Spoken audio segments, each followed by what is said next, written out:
Hello दोस्तों, स्वागत है आपका मेरे इस यूट्यूब चैनल में।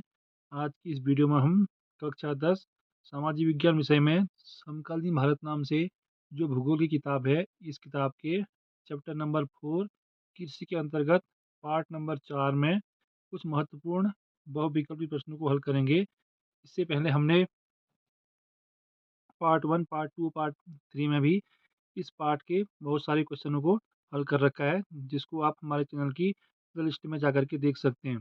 तो इसी वीडियो को आगे बढ़ाते हुए आज की वीडियो का पहला प्रश्न लेते हैं।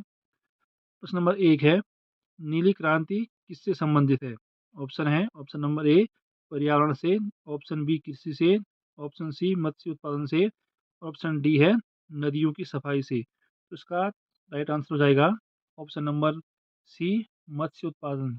तो मत्स्य उत्पादन से किसका संबंध है? नीली क्रांति का। प्रश्न नंबर 2, भारत में श्वेत क्रांति के जनक माने जाते हैं। श्वेत क्रांति, जिसको ऑपरेशन फ्लड के नाम से भी जाना जाता है, जिसका उद्देश्य है दूध के उत्पादन में वृद्धि करना। तो उसके जनक मतलब उसको शुरुआत करने वाले कौन थे? Option A doctor V Kurien, option B Shri S S Rao, option C Shri S K Bharadwaj, option D Shri Morarji Desai. तो इसका राइट आंसर हो जाएगा option number A doctor V Kurien. Doctor V Kurien का पूरा नाम था डॉक्टर वर्गीज कुरियन। तो डॉक्टर वर्गीज कुरियन ही भारत में श्वेत क्रांति या ऑपरेशन फ्लड के जनक कहे जाते हैं। प्रश्न नंबर 3, निम्नलिखित में से कौन सी क्रांति कृषि से संबंधित नहीं है? तो इसमें 4 क्रांतियां दे रखी हैं।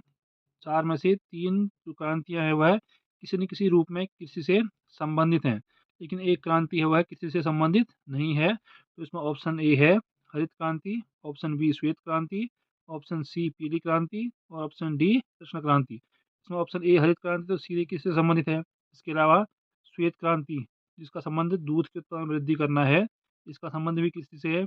ऑप्शन सी है पीली क्रांति। तो पीली क्रांति का संबंध सरसों के उत्पादन में वृद्धि करने से है। तो ये 3 क्रांतियाँ किसी से किसी न किसी रूप में संबंधित हैं, लेकिन जो ऑप्शन नंबर डी है कृष्ण क्रांति, तो यह किसी से किसी रूप में भी संबंधित नहीं है। तो इसका राइट आंसर हो जाएगा ऑप्शन नंबर डी कृष्ण क्रांति। तो कृष्ण क्रांति किसी से संबंधित क्रांति नहीं है। प्रश्न नंबर 4, कर्तन दहन कृषि प्रणाली को किस क्षेत्र में दीपा के नाम से जाना जाता है? जैसा कि आप सबको पता ही होगा कि जो कर्तन दहन है उसके अनेक सारे नाम हैं। जैसे उसको झूम कृषि भी कहते हैं, स्थानांतरित कृषि भी कहते हैं, कहीं उसको मिल्पा के नाम से जानते हैं, किसी देश में उसको रे कहा जाता है। तो इसी प्रकार से उसको दीपा किस क्षेत्र में कहा जाता है भारत के? ऑप्शन ए है असम, ऑप्शन बी है मेघालय, ऑप्शन सी है मिजोरम और ऑप्शन डी है अंडमान निकोबार द्वीप समूह। तो इसमें असम, मिजोरम और मेघालय ये भारत के पूर्वोत्तर के राज्य हैं। तो पूर्वोत्तर के राज्यों में जो कर्तन दहन कृषि प्रणाली है उसको झूम कृषि के नाम से जाना जाता है। तो हमारे पास जो ऑप्शन बचता है option option number D Andaman Nicobar द्वीप समूह। तो अंडमान निकोबार द्वीप समूह में ही कर्तन दहन कृषि प्रणाली को दीपा के नाम से जाना जाता है। तो इसका राइट आंसर हो जाएगा option number D Andaman Nicobar द्वीप समूह। प्रश्न नंबर 5, शीत ऋतु और वर्षा ऋतु के बीच ग्रीष्म ऋतु में बोई जाने वाली फसल को क्या कहते हैं? ऑप्शन ए जायद, ऑप्शन बी रबी, ऑप्शन सी खरीफ, ऑप्शन डी इनमें से कोई नहीं। तो भारत में जो शस्य प्रारूप है, शस्य प्रारूप के आधार पर जो विभिन्न फसलें हैं उनको 3 भागों में बांटा गया है, रबी की फसल, खरीफ की फसल और जायद की फसल। तो इसमें जो सबसे पहले है रबी की फसल अक्टूबर नवंबर के महीने में बोई जाती है और जो खरीफ की फसल होती है वह मानसून के आगमन के साथ ही उसकी बुआई शुरू हो जाती है। और जो जायद की फसल होती है वह रबी और खरीफ की फसलों के बीच में जो ग्रीष्म ऋतु होती है उसमें बोई जाती है।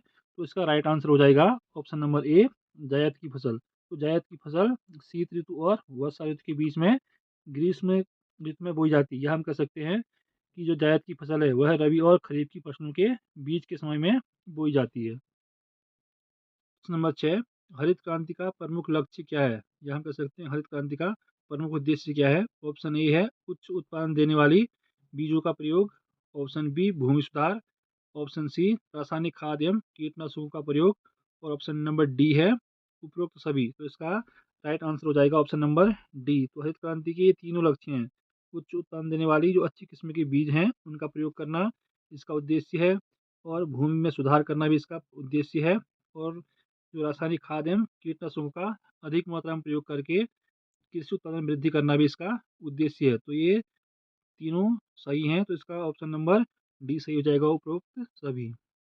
प्रश्न नंबर 7 है, कौन से 2 राज्यों के अंगूर की विश्व भर में बहुत माँग है? ऑप्शन ए महाराष्ट्र और कर्नाटक, ऑप्शन बी तमिलनाडु और आंध्र प्रदेश, ऑप्शन सी आंध्र प्रदेश और महाराष्ट्र, ऑप्शन डी इनमें से कोई नहीं। तो इसका राइट आंसर हो जाएगा option number B, sorry option number C, Andhra Pradesh और महाराष्ट्र। तो आंध्र प्रदेश और जो महाराष्ट्र हैं उनके राज्य में जो अंगूर की खेती होती है, जो अंगूर होते हैं, उसकी विश्व में बहुत अधिक मात्रा में मांग होती है। तो इसका option number C right answer हो जाएगा, आंध्र प्रदेश और महाराष्ट्र। प्रश्न नंबर 8, इनमें से कौन सी खाद्यान्न फसल नहीं है? खाद्यान्न फसल का मतलब है जिसको हम खाने के लिए प्रयोग करते हैं, जिस फसल को। तो इसमें ऑप्शन है, ऑप्शन नंबर ए चावल, तो चावल का उपयोग भी खाद्यान्न के रूप में होता है। ऑप्शन बी है मक्का, तो मक्का का प्रयोग भी खाद्यान्न के रूप में होता है। ऑप्शन सी है गेहूँ, तो गेहूँ का प्रयोग भी खाद्यान्न के रूप में होता है। तो ऑप्शन डी है जूट, जूट है, जूट का प्रयोग खाद्यान्न के लिए नहीं होता है, जूट से रेशे निकलते हैं। तो इसका option number D right answer हो जाएगा, ऑप्शन नंबर डी जूट। तो इसमें से जो जूट है वह खाद्यान्न फसल नहीं है। इसके अलावा मक्का, चावल, गेहूँ ये सारी क्या है? खाद्यान्न फसलें हैं। प्रश्न नंबर 9 है, कौन सी फसल शुष्क कृषि के अंतर्गत आती है? तो सिंचाई के आधार पर या पानी की आवश्यकता के आधार पर हम फसलों को दो भागों में बांटते हैं, शुष्क कृषि और आर्द्र कृषि। शुष्क कृषि के अंतर्गत वे फसलें आती हैं जिनके लिए पानी की कम मात्रा में आवश्यकता होती है, और जो आर्द्र कृषि है, आर्द्र कृषि में वे फसलें आती हैं जिनके लिए अधिक मात्रा में पानी की आवश्यकता होती है। तो इसमें ऑप्शन है, ऑप्शन नंबर ए चना, ऑप्शन बी ज्वार बाजरा, ऑप्शन सी दालें व कपास, और ऑप्शन डी है उपरोक्त सभी। तो इसमें राइट आंसर हो जाएगा ऑप्शन नंबर डी उपरोक्त सभी। तो चना, ज्वार बाजरा, दालें व कपास, इन सभी के लिए पानी की मतलब अपेक्षाकृत कम मात्रा में आवश्यकता होती है। तो हम कह सकते हैं कि ये क्या है, ये तीनों फसलें जो दे रखी हैं इस ऑप्शन में, ये सारी क्या हैं? शुष्क कृषि के अंतर्गत आती हैं। प्रश्न नंबर 10 है, खरीफ की फसल कब बोई जाती है? ऑप्शन ए जून और जुलाई, ऑप्शन बी मई और जून, ऑप्शन सी जुलाई और अगस्त, ऑप्शन डी इनमें से कोई नहीं। तो जो हमारी खरीफ की फसल होती है वह मानसून के आगमन के साथ ही वह उसकी बुआई शुरू हो जाती है। तो मानसून लगभग हमारा जून और जुलाई में शुरुआत में पहुंचता है। तो इसका राइट आंसर हो जाएगा ऑप्शन नंबर ए जून और जुलाई। तो जो हमारी खरीफ की फसल है वह कब बोई जाती है? जून और जुलाई के महीने में बोई जाती है। तो इसका राइट आंसर हो जाएगा ऑप्शन नंबर ए। प्रश्न नंबर 11 है, जब बड़ी बड़ी जोतों पर मशीन की सहायता व कम मानव श्रम के द्वारा खेती की जाती है तो उसे क्या कहते हैं? तो बड़ी बड़ी जोतों मतलब जब बड़े बड़े खेतों में या बड़े बड़े क्षेत्रों में मशीन की सहायता से, जिसमें मशीन का प्रयोग अधिक होता है, और कम मानव श्रम मतलब मजदूरों का या हम कह सकते हैं आदमियों का कम मात्रा में उपयोग किया जाता है, तो उस कृषि को हम क्या कहते हैं? ऑप्शन ए स्थानांतरित कृषि, ऑप्शन बी आत्मनिर्वाह कृषि, और ऑप्शन सी विस्तृत कृषि, और ऑप्शन डी इनमें से कोई नहीं। तो इसका राइट आंसर हो जाएगा ऑप्शन नंबर सी विस्तृत कृषि, क्योंकि इसमें बड़ी बड़ी जोतों पर मशीन की सहायता से काम किया जाता है, तो इसे हम क्या बोलेंगे? विस्तृत कृषि। प्रश्न नंबर 12 है, गेहूं, चना, जौ, सरसों, मटर, आलू, चुकंदर, अलसी कौन सी ऋतु की फसलें हैं? Option A rabi, option B kharif, option C zaid, और ऑप्शन डी इनमें से कोई नहीं। तो इसका राइट आंसर हो जाएगा ऑप्शन नंबर ए रवि। तो गेहूं, चना, जौ, सरसों, मटर, आलू, चुकंदर और अलसी ये सभी कैसी फसलें हैं? रवि की फसलें हैं। नंबर 13 है, चावल की फसल के लिए कितनी सेंटीमीटर वर्षा आवश्यक होती है? तो चावल हमारी एक आर्द्र कृषि के अंतर्गत आता है जिसमें अधिक मात्रा में पानी की आवश्यकता होती है। तो ऑप्शन इधर रखा, ऑप्शन नंबर ए 50 सेंटीमीटर से 80 सेंटीमीटर के बीच, ऑप्शन बी है 90 सेंटीमीटर से 100 सेंटीमीटर, या ऑप्शन सी है 100 सेंटीमीटर से कम, या ऑप्शन डी है 100 सेंटीमीटर से अधिक। तो इसका राइट आंसर हो जाएगा ऑप्शन नंबर डी 100 सेमी से अधिक। तो तो चावल की खेती होती है उसके लिए 100 सेंटीमीटर से अधिक वार्षिक वर्षा की आवश्यकता होती है।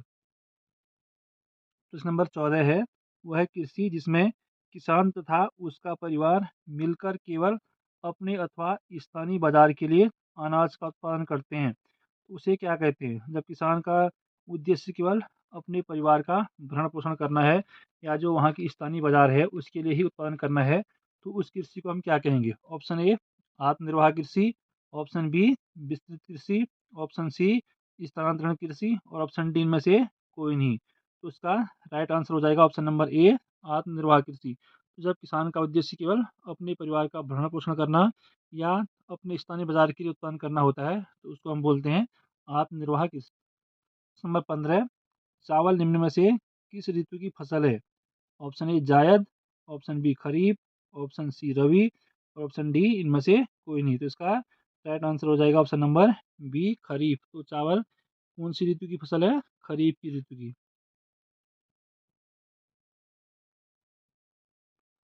आज की इस वीडियो का लास्ट प्रश्न है, प्रश्न नंबर 16 है, कौन से राज्य में 1917 ईस्वी में चंपारण आंदोलन हुआ था? तो 1917 में चंपारण आंदोलन नील की खेती के विरोध में बिहार में हुआ था। तो इसका नेतृत्व क्या था? महात्मा गांधी ने। और इसका राइट आंसर हो जाएगा ऑप्शन नंबर डी बिहार। तो 1917 में बिहार राज्य में ही चंपारण आंदोलन हुआ था।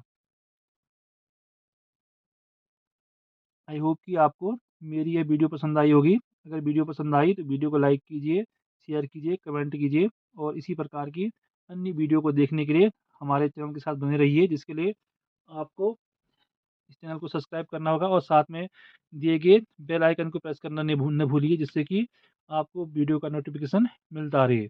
इस वीडियो को देखने के लिए बहुत बहुत धन्यवाद। मिलते हैं अब अगली वीडियो में।